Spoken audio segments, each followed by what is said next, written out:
veces frases de ocasión, otras directo al ángulo.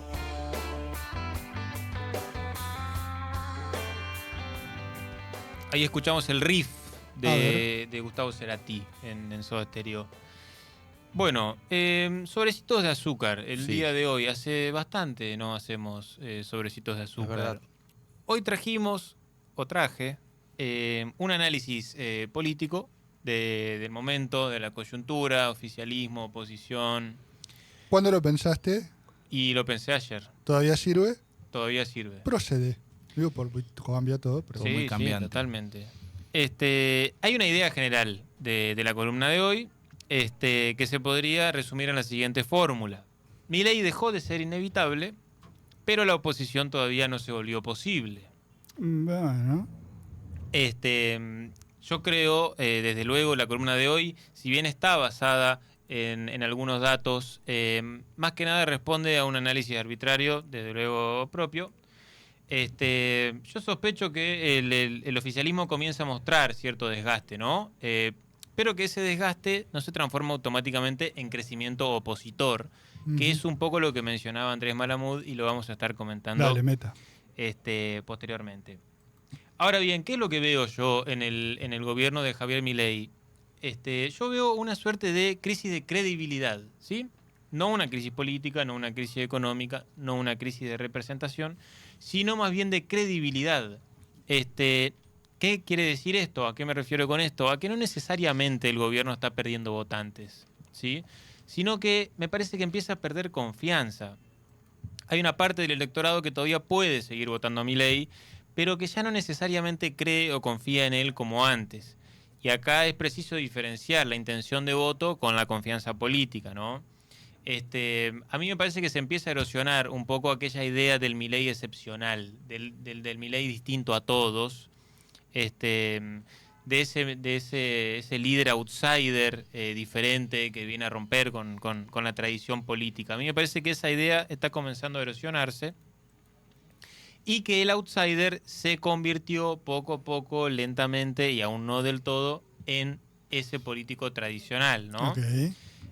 Aquel que venía a terminar un poco con la casta terminó negociando porque así lo demanda el sistema y así lo necesita el sistema con la casta. Recordemos que Milei construyó en época de campaña e incluso previamente buena parte de su identidad sobre ser el diferente del sistema, el outsider, el antipolítica, la famosa motosierra, ¿no? Pero bueno, también es preciso aclarar lo que se conoce como realismo político, ¿no? Negociar, construir mayorías, hablar con los gobernadores, incorporar dirigentes, acordar en el Congreso. A mí me parece que el problema de Milei no es haberse convertido en político, ¿sí? A mí me parece que eso incluso es un acierto. Gobernar inevitablemente te exige de esa tarea. Sí. El problema, me parece a mí, es que había prometido ser algo diferente a eso, ¿sí? Y es un poco lo que a mí me parece en qué afecta para mí al gobierno o más precisamente a la figura del presidente. Es que está perdiendo la capacidad de sorpresa. Eso es lo que a mí me parece. Por eso, ya conocemos la vocecita de Mickey Mouse y ya conocemos la defensa del coloso. ¿Eso? Exactamente, okay. Exactamente. La excepcionalidad del presidente que tanto llamó la atención, a mí me parece que se está volviendo rutina, ¿no? Si nosotros nos retomamos un poco en el tiempo... Una excepcionalidad hoy que sería que vaya al programa de Mirta Legrand... Es que ya quemó la nave. Coma papas fritas y use bien los cubiertos sin gritar. Claro, okay. Pero la gente no quiere eso. No. No. Eso no es lo que la gente busca.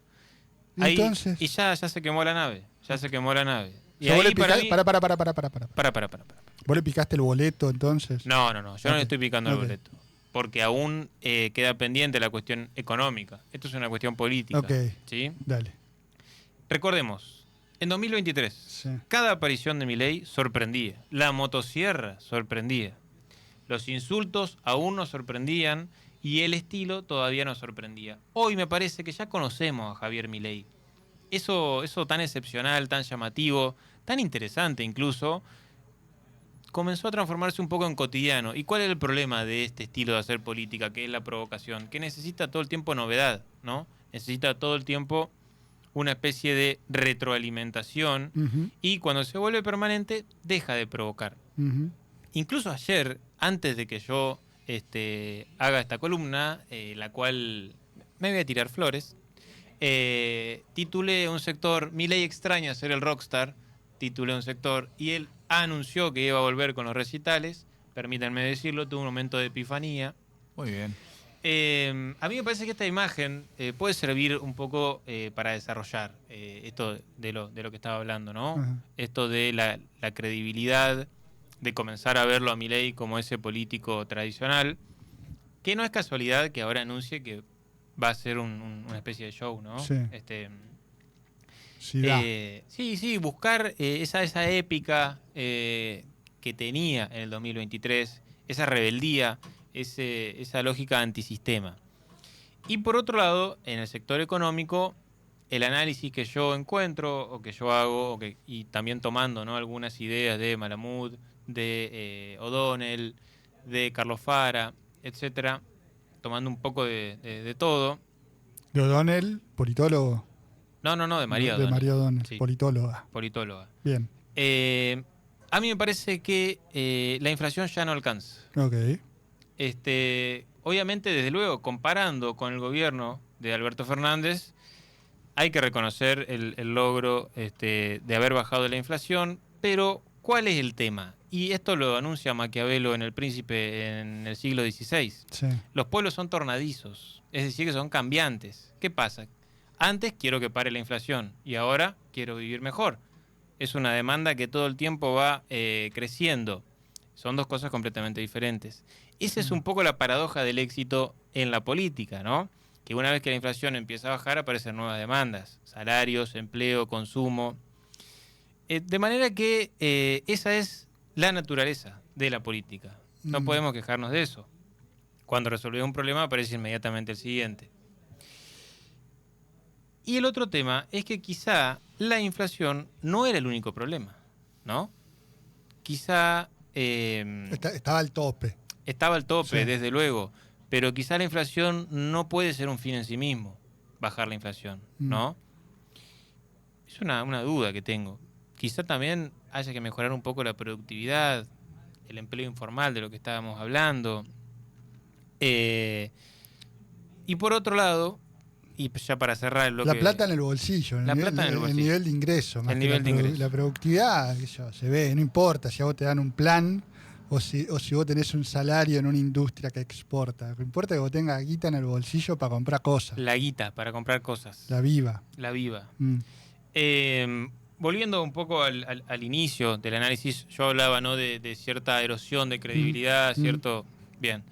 Andrés Malamud llama a este sector los ateos de la política. ¿Por qué? Porque no están buscando otro líder, ¿sí?